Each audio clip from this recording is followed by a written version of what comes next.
eu cheguei outra vez, eu venho de longe terra. Esquerda falado, forrado, campeão negro de guerra. Esquerda falado, forrado, campeão negro de guerra.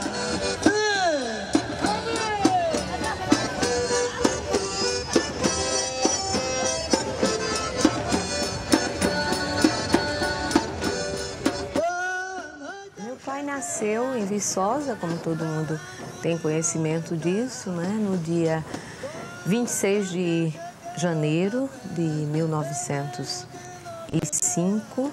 Naquela época não era nem fazenda, era engenhos, né? Nas grandes festas do engenho, meus avós contratavam, meu avô particularmente, contratava grupos folclóricos para ir alegrar as festas, né? Do senhor de engenho, das festas da Casa Grande, como a gente falava. E era isso que o meu pai tinha como brincadeiras da infância. Boa noite, eu cheguei outra vez, eu venho de longe terra. Boa noite, eu cheguei outra vez, eu venho de longe terra. Esquerda falado, forrado, campeão negro de guerra. Esquerda falado, forrado, campeão negro de guerra. Ei, vamos menino!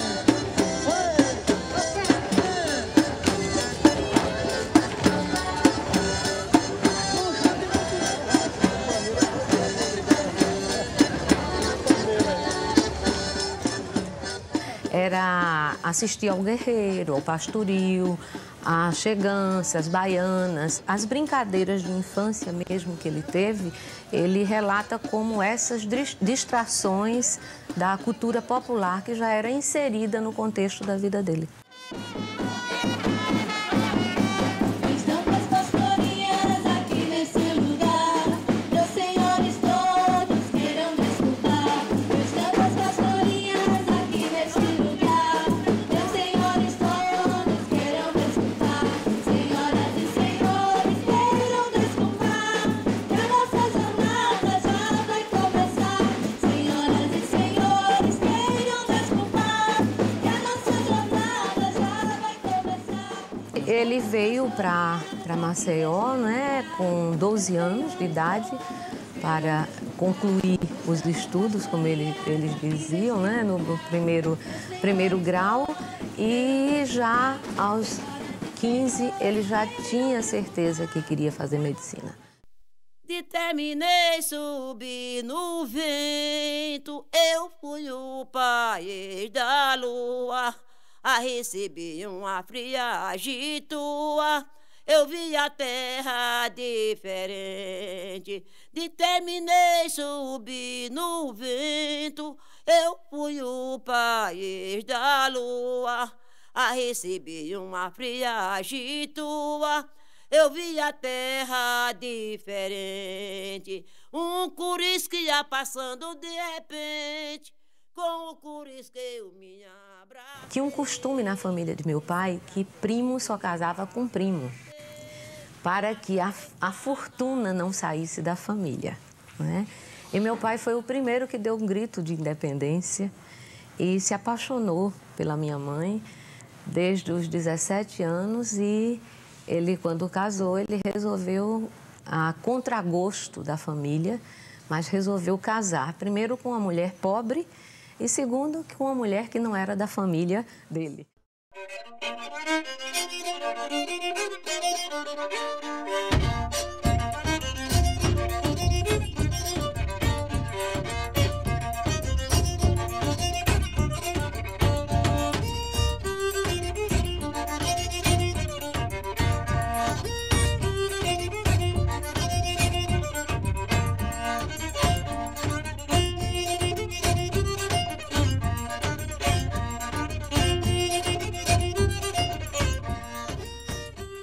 Ele vai para Salvador e tanto faz medicina como faz farmácia.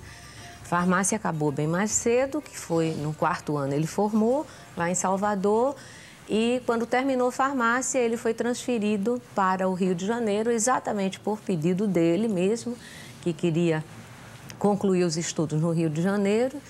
E para lá ele foi, concluiu medicina em 1920. Ele foi para o Recife trabalhar no Recife, passou 2 anos.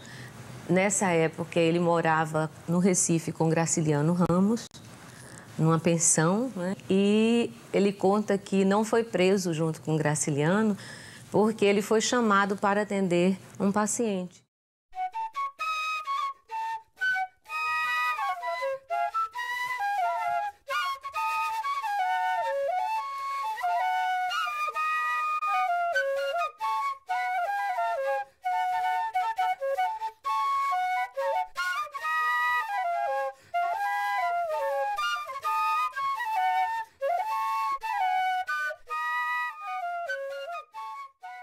Ele não era só aquele médico que ia nas casas para receitar, ele também ensinava a fazer o alimento, a fazer a parte de higiene, e daí ele começou a ouvir das pessoas certas maneiras diferentes de fazer alimentos e certas histórias que as pessoas contavam e os chás que as pessoas usavam. E daí ele já gostava, foi criado nesse ambiente e começou a desenvolver desde a época dele enquanto estudante de medicina, que ele começou também a estudar o folclore e se apaixonou.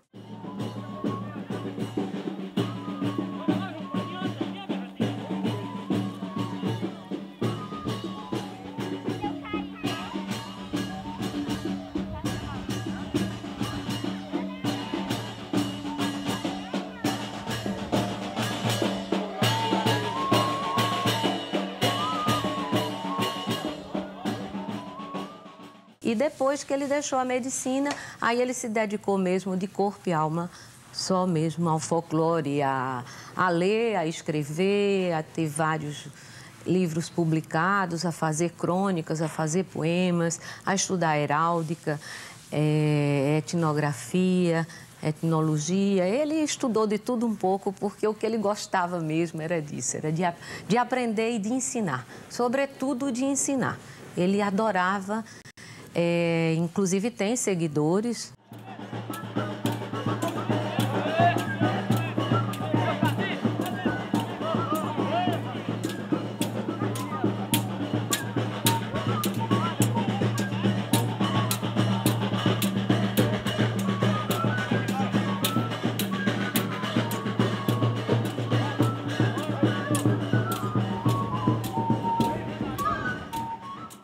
Aluna do curso de História e fui ser aluna dele nas cadeiras de Antropologia Cultural e de Etnografia do Brasil.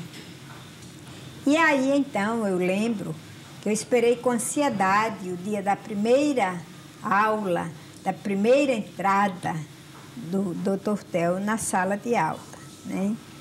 E, para mim, foi uma agradabilíssima surpresa, né? Surpresa no sentido, não do professor que ele era, que eu já sabia, né? Mas uma agradabilíssima surpresa do ponto de vista da simpatia e do respeito profundo que ele tinha pelos alunos.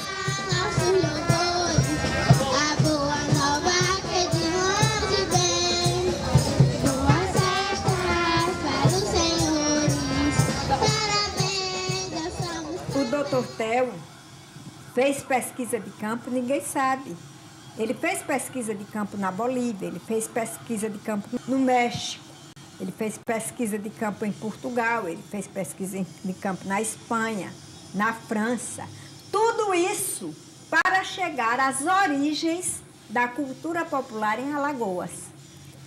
Quer dizer, era o típico representante do saber erudito, acadêmico, mas era também o típico representante do cidadão, no sentido de que ele tinha um compromisso ético com o saber do povo.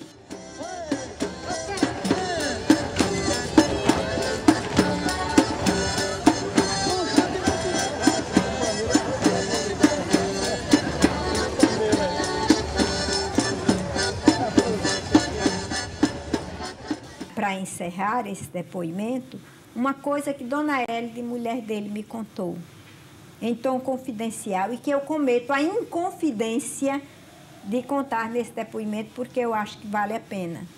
Ela me disse que nos dias últimos da vida dele, ele estava deitado. Quando ela entrou, ele estava olhando assim para o teto, e ela disse que 2 grossas lágrimas corriam pelo rosto dele.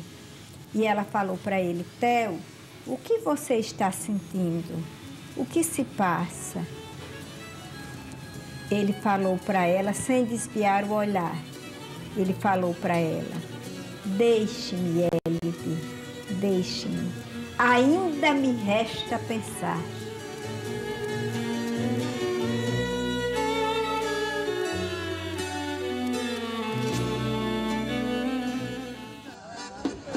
Mais tarde eu rimo madeira, eu sou dois, 3 é do mar. Separado, eu sou de primeira, eu nem cadeira, eu nem declaro, eu nem.